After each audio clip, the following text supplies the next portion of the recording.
Bom, então bora lá? Mais uma vez, bom dia a todos, sejam bem-vindos, tudo bem com vocês?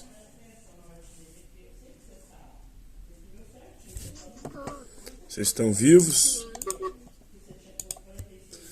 Então estamos aqui para mais um vídeo, mais uma aula, mais um PET, um plano de estudos torturados ou tutorados da Prefeitura Municipal de Uberlândia. E hoje nós vamos falar um pouquinho sobre os mitos fundantes das narrativas orais. Então, o mito é toda a narração sobre as origens, uma narração fantástica, fabulosa, que envolve geralmente seres sobrenaturais, deuses, né? E geralmente no mundo antigo esses mitos eram transmitidos através da oralidade, ou seja, de boca a boca, de boca a ouvido, não era por meio de textos escritos. Só depois de muito tempo que eles foram ser escritos nos livros sagrados das mais diversas tradições religiosas. Então, diferentes tradições religiosas utilizam as narrativas orais para passar de geração em geração as suas crenças, suas visões de mundo. Entre essas maneiras de conhecer e de explicar o mundo estão os chamados mitos fundantes, ou os mitos de criação, que narram o princípio e origem de todas as coisas. As teogonias, que narram o nascimento dos deuses, e as cosmogonias, que narram o nascimento e o surgimento do universo, que explicam o surgimento do mundo e de tudo que nele existe, inclusive da vida humana. Explicam como nós fomos criados.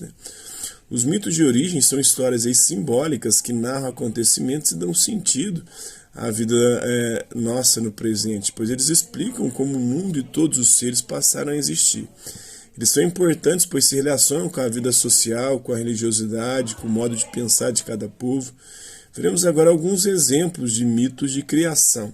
Tem o mito de criação da matriz africana. Na mitologia Yorubá, que é uma etnia de matriz de origem africana, o deus supremo é o Olorum, o deus supremo, o deus que está acima de todos os deuses, ou o orixá supremo, também chamado também de Olodumaré, na qualidade de criador de tudo que existe. O Olorum ele criou o mundo, criou todas as águas, criou as terras, criou todos os filhos das águas e do seio das terras também. Ele criou as plantas, os animais de todas as cores e tamanhos, até que ele ordenou que Oxalá criasse o ser humano. O Olorum criou tudo, mas quem criou o ser humano foi Oxalá, foi um outro orixá, um outro deus. Oxalá criou o homem a partir do ferro e depois da madeira, mas ambos eram rígidos demais. Ele criou o homem de pedra, ele era muito frio. Tentou a água, mas o ser não tomava a forma definida. Ele tentou o fogo, mas a criatura se consumiu no próprio fogo. Fez um ser de ar que depois de pronto retomou ao que era, apenas ar. Tentou ainda o azeite e o vinho sem êxito. Triste pelas suas tentativas infecundas, o Oxalá ele sentou-se na beira do rio, de onde Nanamburucu, emergiu a deusa do barro, ao orixá do barro, indagando sobre sua preocupação. Oxalá falou sobre seu insucesso, a Nanã mergulhou e retornou da profundeza do rio e lhe entregara a lama, o barro. Mergulhou novamente e lhe trouxe mais lama. Oxalá então criou o homem, o ser humano do barro, e percebeu que ele é flexível demais, capaz de mover os olhos, os braços, muito molengão, as pernas, e então soprou-lhe a vida e colocou ele no forno para poder dar uma endurecida. Ele estava muito molengão, feito do barro. Aí no forno ele acabou passando um pouco do tempo e saiu escurinho, como os africanos são atualmente, Então esse é o mito da criação, segundo a mitologia africana. Agora tem o mito da criação dos índios, dos povos guaranis.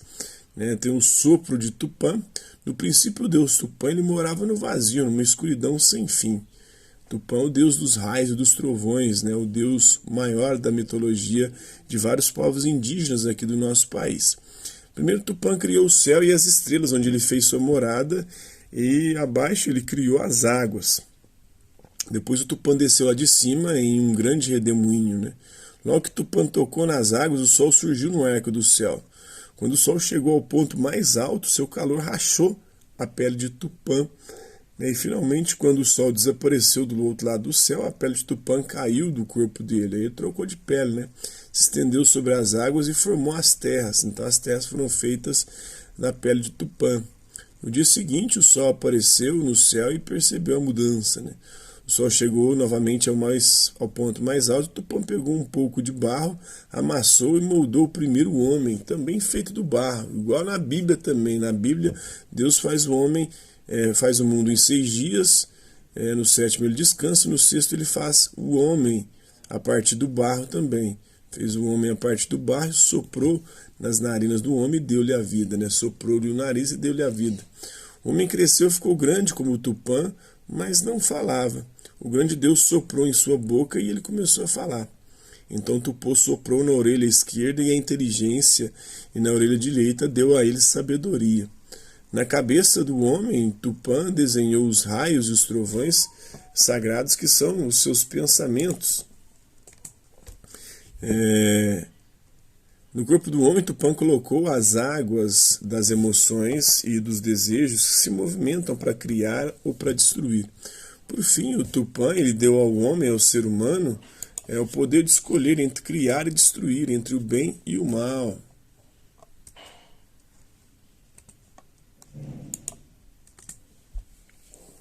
Terminou a criação, Tupã voltou para o céu montado no seu redemoinho. Então aí falam de 2 mitos fundantes, né? 2 mitos da criação, um da mitologia de matriz africana, outro da mitologia de matriz dos povos indígenas da etnia dos Guaranis. São mitos fundantes de narrativas orais que eram transmitidos de boca a boca, de boca a ouvido.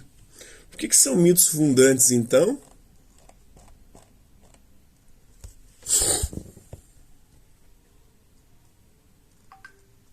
História sobre os deuses antigos. Histórias sobre os deuses, né? Narrações sobre as origens, né? Como surgiram os deuses, como surgiu o universo, né? Falam geralmente sobre a criação de todas as coisas. Então, esses são os mitos fundantes, né? Explicam o surgimento do mundo, de tudo que nele existe, inclusive da vida e dos seres humanos.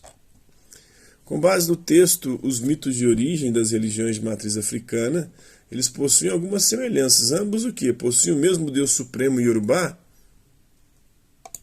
Não, que o homem foi feito de barro. Ambos foi feito de barro. Igual também aonde? Na Bíblia. Na Bíblia, né? Muito bom. Então, trazem elementos da natureza em suas narrativas, possuem diferentes deuses no processo de criação do mundo, dão poder aos homens de criar e destruir.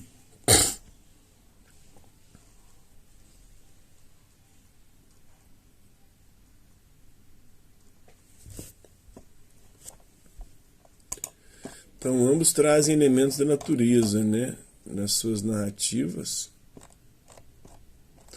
Mas o que tem de mais em comum aí é o barro, né? Em ambos o homem foi feito barro, assim também como na Bíblia.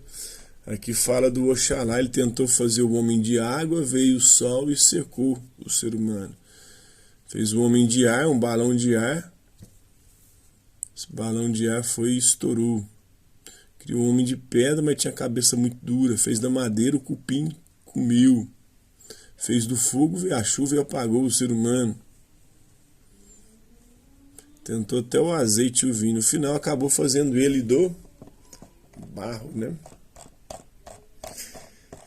Então é isso aí, pessoal. Alguma dúvida sobre a atividade?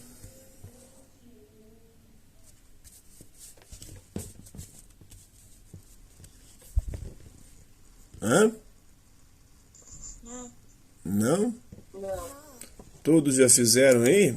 Quem não tinha feito, acabou de fazer? Ah, eu só fiz. Eu já fiz também. Muito bem. Então, se já fizeram e prestaram atenção aí, né? E terminaram, quem terminou está liberado, beleza?